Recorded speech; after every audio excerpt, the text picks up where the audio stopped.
में एक कांड प्रतिवेदित हुआ है 282-25। इसमें मामला है कि कल रात्रि को 2 बजे के आसपास पुलिस को सूचना मिली कि एक रेशमा खातून नाम की महिला है, उसके द्वारा अपने 2 सहयोगियों के साथ मिलकर अपने पति की हत्या कर दी गई है। पुलिस तुरंत वहां पहुंची। डायल 112 की टीम और जो पेट्रोलिंग टीम थी उसके पहुंचने के तुरंत बाद ही उन्होंने देखा कि 2 लोग उस घर से कूदकर भागने की कोशिश कर रहे हैं, जिनके द्वारा उन दोनों को पकड़ा गया, जो परिवार के लोग थे उनके सहयोग से। उसके पकड़े जाने पर पूरा मामला निकलकर सामने आया कि इस पूरे घटना में मोहम्मद अशरफ की हत्या की गई।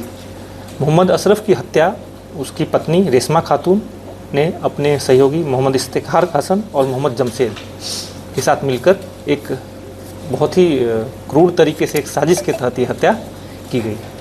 इसमें पूरा मामला यह है कि जो रेशमा खातून है उसका प्रेम प्रसंग पिछले 8-9 साल से मोहम्मद इफ्तिखार हसन, जो नीलकोठी का रहने वाला था, उसके साथ चल रहा था। इस प्रेम प्रसंग की वजह से जो विवाद हुआ, उसकी वजह से इफ्तिखार हसन की वो अपने परिवार के साथ यहाँ से कोलकाता शिफ्ट हो गया और वहाँ पर काम कर रहा था, लेकिन फिर भी वह लगातार रेशमा खातून के संपर्क में था।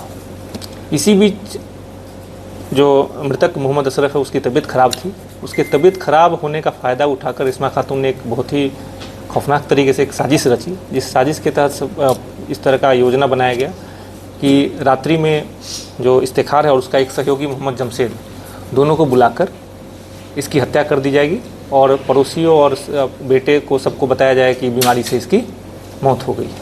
इसी साजिश के तहत बीती रात्रि रेशमा खातून ने अपने पड़ोसियों को सबको बताया कि इनके पति की तबीयत ख़राब है, आप लोग ज़्यादा शोर नहीं करें, जल्दी सो जाएं, ऐसा बोल के अपने बच्चों को और सारे जो ऊपर रहने वाले किराएदार थे उनको सुला दिया। और रात्रि लगभग 1 बजे के आसपास धीरे से दरवाज़ा खोल के दोनों को अपने घर में प्रवेश करा दिया। उसके बाद जो रेशमा खातून का कमरा है, उसके और उसके बच्चे जो जिस कमरे में सोते हैं उसके बीच एक ग्रिल है। दोनों अपने सहयोगियों को अपने कमरे में घुसाकर उस ग्रिल को बंद कर दिया ताकि बच्चे अंदर नहीं आ पाए। जब इन तीनों के द्वारा मिलकर जो मोहम्मद अशरफ उसकी हत्या करने की कोशिश की जाने लगी तो अशरफ चिल्लाए। अशरफ के चिल्लाने की बात सुनकर उनके दोनों बेटे निकल कर आए। उनके द्वारा दरवाज़ा पीटने पर इसने बोला कि आप तुम्हारे पिता की तबीयत ख़राब है, हम उसका मालिश कर रहे हैं, इसलिए वो चिल्ला रहे हैं। फिर भी बेटों को शक हुआ, उनके द्वारा ज़ोर ज़ोर से चिल्लाकर अपने जो नीचे पड़ोसी थे उनको बुला लिया गया और उनके द्वारा आधा घंटा तक दरवाज़ा पीटने पर वो दरवाज़ा खुला। दरवाज़ा खुलने पर उन दोनों लोगों ने देखा कि जो मोहम्मद अशरफ है वो मर चुके थे और जो दोनों हत्यारे थे वो भागकर बालकनी में छुपे हुए थे। जब परिजनों ने उन दोनों को पकड़ लिया तो भागने की कोशिश में छत से जो उसमें से एक अपराधी था वो कूद गया और कूद के वो भाग नहीं पाया। भागने के क्रम में पुलिस द्वारा उसको पकड़ लिया गया। उसके पकड़े जाने के बाद और जो रेशमा खातून है इनके पकड़े जाने के बाद पूरा मामला निकलकर सामने आया, जिसमें जो उनके दोनों बेटे बेटी और जो रेंटर हैं वो सब लोगों के द्वारा पूरे घटना की पुष्टि की गई और पूरा सिलसिलेवार तरीके से बताया कि कैसे इस घटना को अंजाम दिया गया।